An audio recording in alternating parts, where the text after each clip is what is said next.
छात्रों, हम लोगों ने कल पढ़ा था पिछले वीडियो में जीव जगत की विविधता। जीव जगत की विविधता समझने के बाद उसके आगे का जो टॉपिक है वह है जीव जगत का वर्गीकरण। जीव जगत का वर्गीकरण आवश्यक क्यों है, हमें वर्गीकरण क्यों करना चाहिए। तो इसे जानने के लिए सबसे पहले हम देखेंगे कि जीव जगत की विविधता इतनी ज़्यादा है कि अगर हम उसका अध्ययन करने चलें तो इतने विशाल जीव जगत का हमें कहीं और छोर समझ में नहीं आएगा। इसलिए ज़रूरी है कि अगर हमें जीव जगत का अध्ययन करना है तो उसे हम वर्गीकृत कर लें, क्लासीफाई कर लें। इसलिए हम लोग यहाँ पर जानेंगे जीव जगत का वर्गीकरण, क्लासिफिकेशन ऑफ लिविंग वर्ल्ड। तो क्लासिफिकेशन को इस तरह से समझें कि जैसे आप अपने स्कूल में देखेंगे तो सारे बच्चों को अलग अलग क्लासों में क्लासीफाई कर दिया जाता है, जिससे हम 9th के बच्चों को अलग पाठ्यक्रम पढ़ा पाते हैं, उन्हें अलग तौर तरीके सिखाते हैं। 10th के बच्चों को अलग, 11th को अलग और 12th को अलग। इसी तरह अगर हम जीव जगत को क्लासीफाई कर लेते हैं तो विभिन्न लक्षणों के आधार पर जीवों को अलग अलग क्लासों में बांट देते हैं, तब हमें उनका अध्ययन करना सरल हो जाता है। तो इस तरह से जीवों को अगर हम पहचानें, उनका नामकरण करें और उनका वर्गीकरण करें तो हमें इस जीव जगत को समझने में बहुत सहायता मिलती है। इसीलिए हमें जीवों को वर्गीकृत करने की आवश्यकता महसूस होती है, इसीलिए हम उसे क्लासीफाई करते हैं। जब हम वर्गीकरण का अध्ययन करते हैं तो यहाँ पर एक जीव विज्ञान की एक अलग शाखा के रूप में प्रचलित वर्गीकी अथवा टैक्सोनॉमी के बारे में भी हमें जानना चाहिए। जीव विज्ञान की वह शाखा जिसके अंतर्गत हम जीवों को पहचान करते हैं, नामकरण करते हैं, उसका वर्गीकरण करते हैं, ऐसी जीव विज्ञान की शाखा वर्गीकी या टैक्सोनॉमी कहलाती है। वर्गीकी का इतिहास बहुत पुराना है। प्राचीन काल से ही मनुष्य अपनी आवश्यकता की चीज़ों को किसी न किसी तरीके से क्लासीफाई करता रहा है। जैसे मानव की अगर पुरानी स्थितियों में देखें तो अपनी आवश्यकता के लिए, भोजन के लिए अलग, कपड़ों के लिए या रेशों के लिए अलग, औषधियों के लिए अलग, इस तरह से अपने उपयोग की चीज़ों के लिए उन्होंने पौधों को, जंतुओं को क्लासीफाई किया था। परंतु जैसे जैसे हम आगे बढ़ते हैं और वर्गीकरण का आधुनिक स्वरूप हमारे सामने आता है तो वहाँ पर फिर हम नए तौर तरीके से वर्गीकरण को सीखते हैं। और वर्गीकी की जब शुरुआत होती है तो कैरोलस लीनियस नाम के वैज्ञानिक का नाम सबसे पहले आता है, जिन्होंने इस जीव जगत का वैज्ञानिक तरीके से वर्गीकरण किया। कैरोलस लीनियस को इसीलिए टैक्सोनॉमी का पितामह कहा जाता है, father of taxonomy Carolus Linnaeus कहे जाते हैं। और उन्होंने ही वर्गीकरण की आधारशिला रखी, आधुनिक वर्गीकरण की, बल्कि ऐसा कह सकते हैं कि आधुनिक वर्गीकरण की आधारशिला रखी। यहाँ पर हम जीवों को वर्गीकरण करने के पहले इसको और बृहद इस तरह से समझें कि वर्गीकी के अंतर्गत जीवों की पहचान की जाती है, आइडेंटिफिकेशन किया जाता है। नामकरण की जो प्रचलित पद्धति है, जिसको हम लोगों ने पिछले लेक्चर में पढ़ा है, द्विनामकरण पद्धति, उस विधि से नामकरण किया जाता है। और फिर नामकरण करने के बाद उस जंतु को या उस पौधे को या उस स्पीसीज को वर्गीकरण में हम कहाँ रखें, उसकी किस ग्रुप से समानताएं हैं, इस हिसाब से उसे हम वर्गीकृत करते हैं। तो ये वर्गीकी को अगर हम अध्ययन करते हैं तो हमें नामकरण, पहचान और जीवों का वर्गीकरण समझना होता है। जब हम वर्गीकरण के बारे में पढ़ते हैं तो देखते हैं कि एक बहुत विस्तृत, यहाँ पर आप ये देख पा रहे हैं, एक आपकी ये NCERT बुक का ही एक पार्ट है जिसे कहा जाता है वर्गीकीय संवर्ग या टैक्सोनॉमिकल हिरार्की। यहाँ पर एक एरो के साथ में एक जो फ्लो चार्ट बना हुआ है, इसे कहते हैं हम टैक्सोनॉमिकल हिरार्की। कि अगर हमें किसी जगत को, किसी जीव जगत को डिवाइड करना है, क्लासिफाई करना है, तो सबसे पहले हम लोग उसे जगत में डिवाइड करेंगे। जैसे उदाहरण के लिए आगे जो हम पढ़ने जा रहे हैं उसमें देखेंगे कि kingdom, animal kingdom, plant kingdom में जीवों को डिवाइड किया गया है। तो सबसे पहले हम किंगडम में या जगत में डिवाइड करते हैं। कोई भी जो किंगडम है वो आगे चल के फाइलम में डिवाइड होता है। इंग्लिश में हम फाइलम, हिंदी में संघ कहते हैं। ये जंतुओं के लिए होता है। अगर हम प्लांट को डिवाइड करते हैं, प्लांट किंगडम को डिवाइड किया जाता है, तो उसको हम डिवीज़न नाम देते हैं। जंतुओं के क्लासिफिकेशन में किंगडम को फाइलम में और पादप क्लासिफिकेशन में, प्लांट के क्लासिफिकेशन में किंगडम को डिवीज़न में डिवाइड किया जाता है। इस प्रकार से एक किंगडम में कई फाइलम हो सकते हैं, कई डिवीज़न हो सकते हैं। जब हम आगे डिवाइड करते हैं तो फाइलम या संघ अथवा डिवीज़न कई क्लासों में बंटा होता है। कई क्लास मिलकर के फाइलम या डिवीज़न का निर्माण करते हैं। इसी तरह से जब क्लास से नीचे आते हैं तो एक क्लास के अंतर्गत, जिसे हम क्लास को हिंदी में वर्ग कहते हैं, इंग्लिश में क्लास कहते हैं, क्लास को आगे क्लासिफाई करते हैं तो कई ऑर्डर में बंटा होता है, जिसे हम गण कहते हैं हिंदी में। ऑर्डर आगे चल के कई फैमिली या कुल में बंटा होता है, और एक फैमिली में कई वंश होते हैं, जिसे हम जीनस कहते हैं या जेनरा कहते हैं। और एक जीनस में कई प्रजातियां हो सकती हैं, जैसे स्पीसीज जिसे हम कहते हैं, स्पीसीज या जाति या प्रजाति। तो इस तरह से एक प्रश्न ये भी आता है कि वर्गीकरण की सबसे छोटी इकाई क्या है।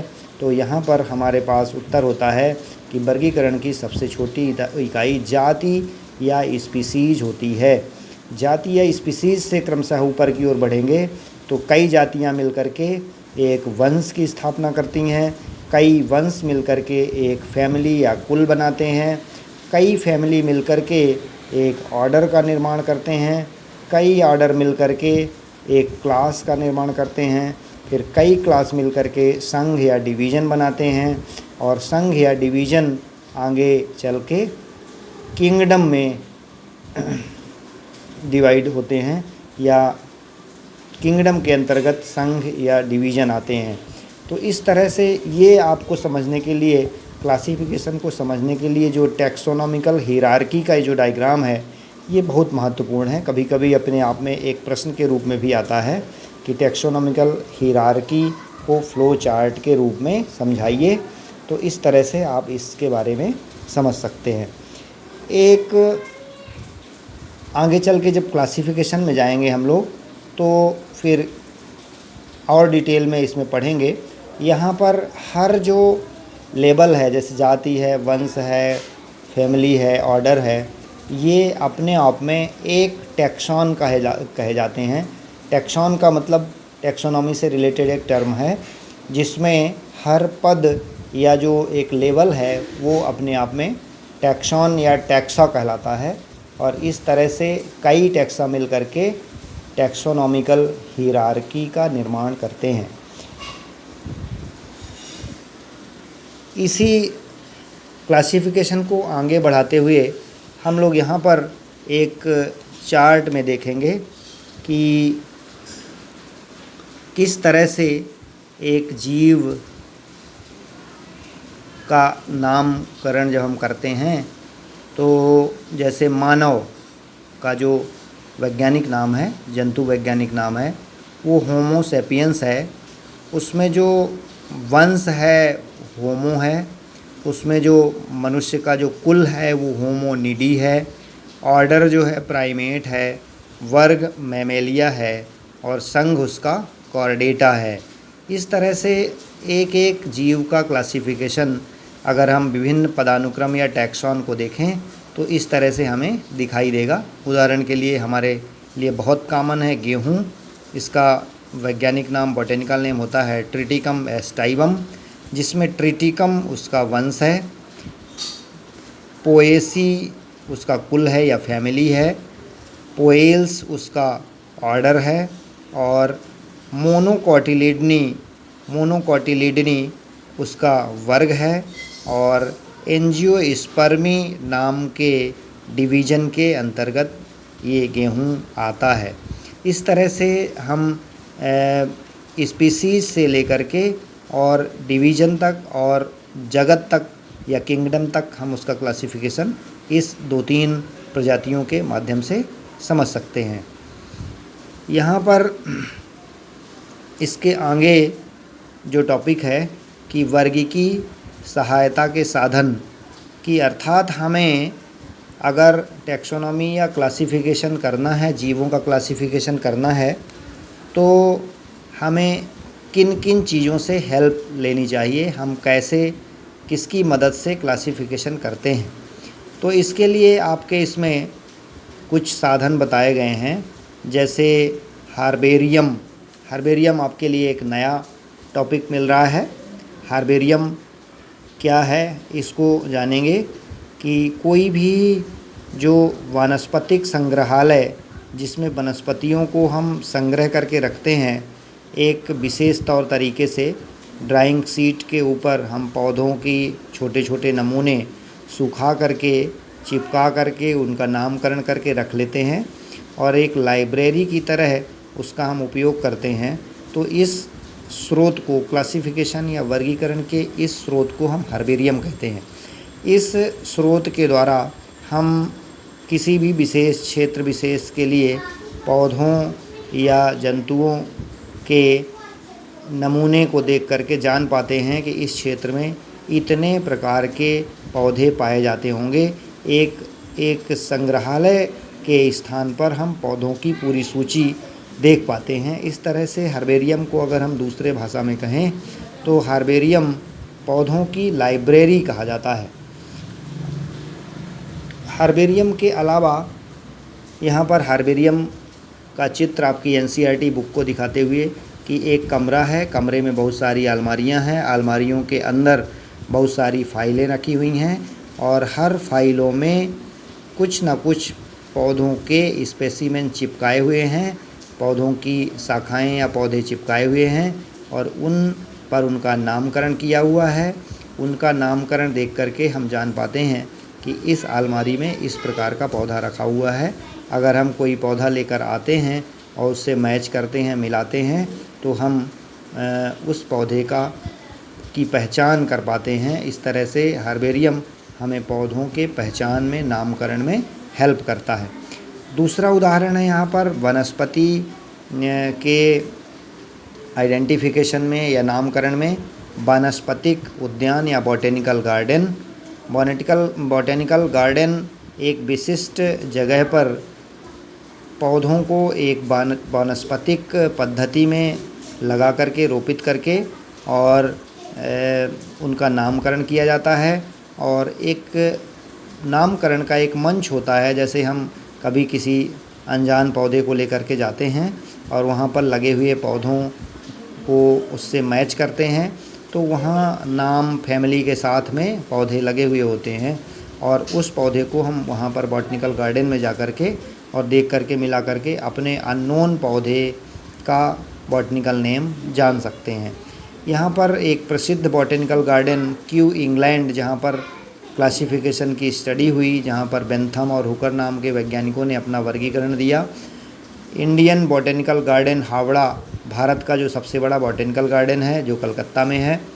इसी तरह से national botanical research institute Lucknow का भी एक अपना बॉटनिकल गार्डन है जो इंडिया में है। तो यहाँ पर जो 3 सूचियाँ दी हुई हैं, 2 भारत के बॉटनिकल गार्डन हैं और एक इंग्लैंड का जो बॉटनिकल गार्डन है क्यू में स्थित है, उसके बारे में बताया गया है।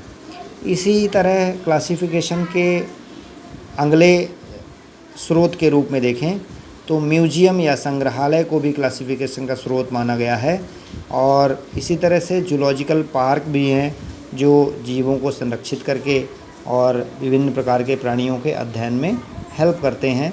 तो इन सब की सहायता से इस जीव जगत का वर्गीकरण किया जा सकता है और इस तरह से वर्गीकरण के द्वारा हम विभिन्न प्रकार की जातियों प्रजातियों का अध्ययन कर पाते हैं। यहाँ पर कुछ एनसीईआरटी बुक में कुछ जूलॉजिकल पार्क और संग्रहालयों की फ़ोटोज़ दी गई हैं, जिनके माध्यम से हम इन्हें एक टूरिस्ट प्लेस तो मानते ही हैं, लेकिन ये एजुकेशन में, हमारे वानस्पतिक अध्ययन में, हमारे जीव वैज्ञानिक अध्ययन में भी महत्वपूर्ण होते हैं। तो इस तरह से वर्गीकरण की आवश्यकता, वर्गीकरण हम कैसे करते हैं, वर्गीकरण के स्रोत क्या क्या हैं, इस वीडियो में आप इसके बारे में जानेंगे और इसके साथ ही ये पहला चैप्टर यहाँ पूर्ण हो जाता है।